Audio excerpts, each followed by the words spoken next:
Hello everyone and welcome back to yet another set of car reviews. As you all know, a huge update has come to GTA Online, adding a whole bunch of racing related features to the game, such as Trackmania style racing, which I'll be covering in a future video very shortly.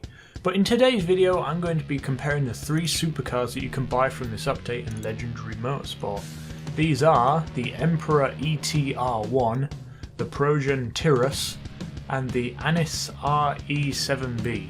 So sit back and hold on to that precious money you have in your wallet, because I'm going to compare the three of these cars and see which is the best. I'm going to compare their handling, acceleration, looks and top speed. So let's waste no time and get into the review.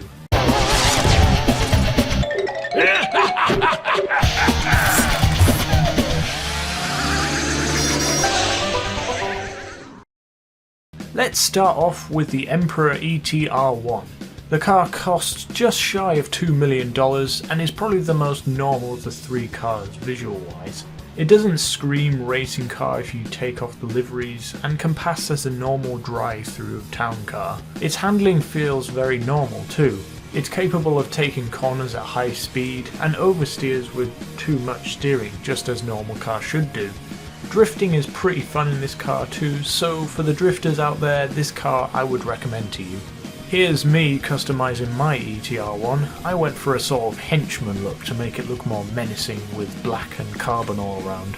I think it suits the car well. I should point out that those who don't like racing liveries that the cars have, it's entirely possible to have them removed and just have a solid colour, so that's a bonus. Before I test its top speed, I'll give an overlook of the other two cars first. So onto the Progen Tyrus. For the very low cost of just $2.55 million, you can get your hands on a Progen Tyrus, which is probably the most agile of the three cars here. It's got a smaller profile compared to the other two, and the handling feels quick, responsive, and has a lot of grip on the road. Definitely a favourable car of mine. The only thing I don't like about the car is no matter how hard I try, I can't get the thing to oversteer to initiate a drift. It's got too much grip on the road.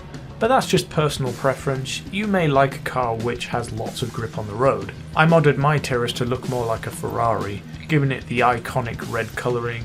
I was going to get one of those ridiculously large rear wings for the car, but I held myself back as I wanted to have a red spoiler on the back to complete the look. And before we get into the drag race, I shall finally review the Anis RE-7B. Is probably the most racing car looking race car in the game. It costs $2.475 million and is very reminiscent of the Grand Tourer cars that you see in racing circuits on TV, and I really love the look of this car. The handling of the car feels very stiff, a little laggy on the cornering, but has a very high grip on the road due to the downforce of the car.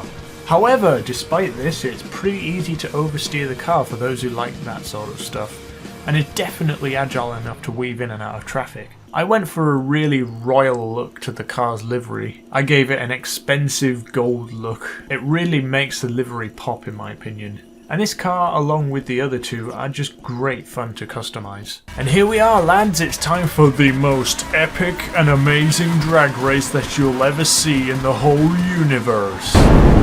Let's go!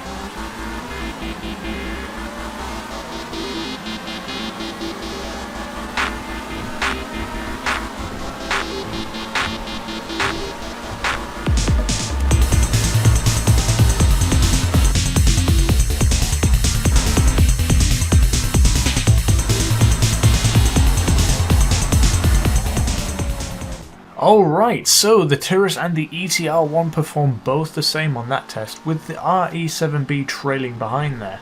I think it was behind because the wheels couldn't get enough traction to get the car moving. All three cars started the race with the throttle at max, from start to finish. So basically all this means is that those who want to drive the Anis RE-7B will have to take care on the throttle so that they don't end up wasting all of their energy doing a wheel spin to get a great launch at the start of the race. With all that said, it's time to move on to the running start drag race. Let's see how this turns out.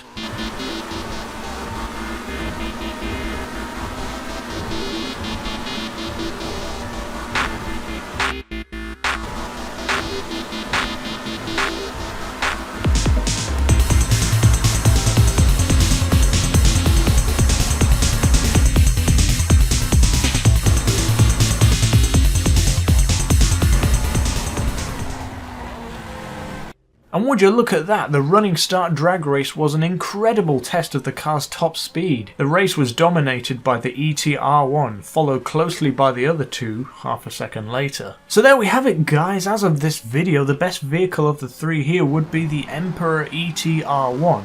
That is if you're wanting top speed and acceleration. If you want a car that has fantastic handling, go for the Progen Tyrus. The Annis seems to be a bit of a disappointment, to be honest. This was my favourite looking car of the bunch, and it turns out it's just the worst of the three. And on that note, I really hope you found this video useful, and if it helped you decide on which car you should get, make sure to leave a like and subscribe to the channel, as I have a whole bunch more car reviews for the other cars in this update, and those videos are coming out very soon and you will definitely not want to miss out on those. Alright, I will see you next time.